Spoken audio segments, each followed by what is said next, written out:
Okay, let's take a look at example number 4. So now we're going to get a little bit of trigonometry involved. Okay, so the most important thing is remembering what your derivatives and antiderivatives of trig functions are. You'll see sines and cosines together, you'll see tangents and secants together, and you'll see cotangent and cosecants together. And that's because that's the relationship between the derivatives and the antiderivatives. Okay, that's how they were kind of paired up.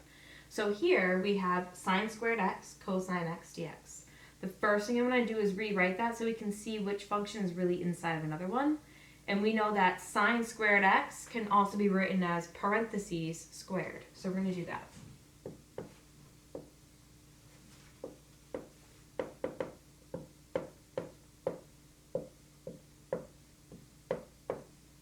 Okay. So those two expressions are exactly the same. All right. So now it's a little bit more clear that sine is contained inside of something else because it's being raised to the second power.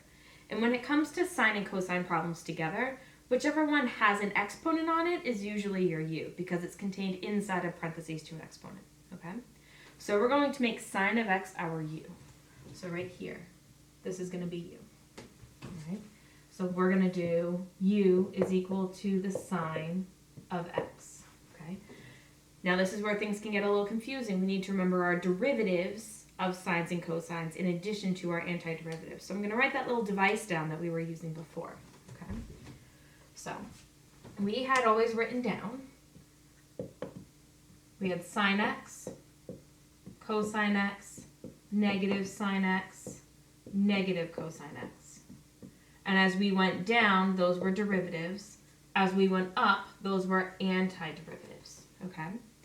So if we take a look at this, we are starting with u is equal to sine of x. We want the derivative of that.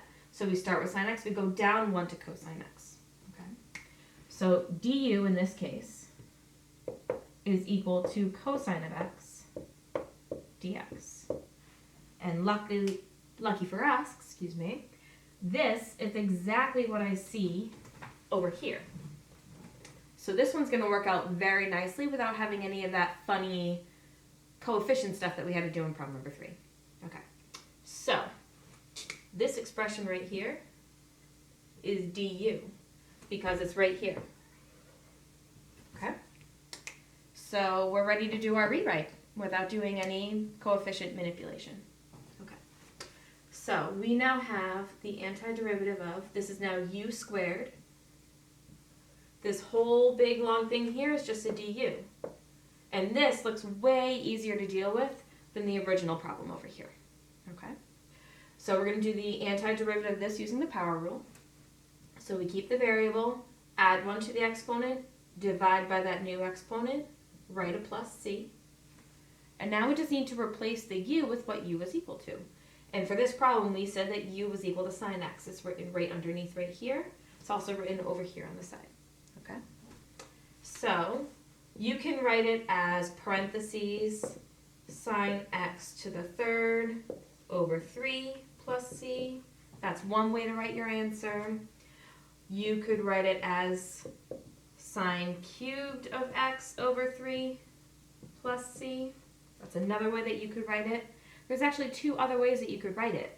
If you don't like leaving it all over 3, we could also say this is 1/3 of sine x cubed plus c, or we could also do 1/3 sine cubed x plus c. All 4 of these answers are exactly the same, so it really doesn't matter to me which format you choose. As long as you have one of these 4, you're good to go. All right, that's it.